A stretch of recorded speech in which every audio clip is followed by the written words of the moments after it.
अस्सलाम वालेकुम dear parents, कैसे हैं आप? उम्मीद करती हूँ बिल्कुल खैरियत से होंगे।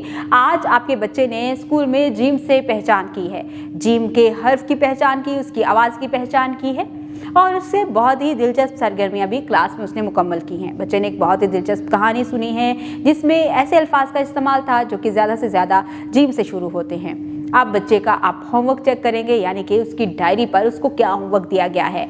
आप उसकी डायरी को चेक करें और देखें कि उसका होमवर्क कैसे मुकम्मल करवाना है। उसको अपने पास बिठाकर अच्छे से उसका होमवर्क मुकम्मल करवाएं और कोशिश करिए कि जो बच्चे ने कहानी क्लास में सुनी है वो आप खुद बच्चे से सुने। फिर उसके बाद बच्चे को घर में जिम से शुरू होने वाली बहुत सी चीज़ें हैं उनके नाम याद करवाएं। फिर रोज़मर्रा गुफ्तगू में भी जिम का यहाँ जहाँ इस्तेमाल हम करते हैं वो भी बच्चों को बताएं। बच्चों के साथ एक अच्छा हेल्दी रिलेशनशिप बिल्ड करें, बच्चों की पढ़ाई में उनका साथ दें। उम्मीद करती हूँ आपने आज की इस वीडियो से बहुत कुछ सीखा होगा। मज़ीद सीखने और जानने के लिए हमारे साथ रहिएगा। मिलते हैं अगली वीडियो में, तब तक के लिए अल्लाह हाफिज़।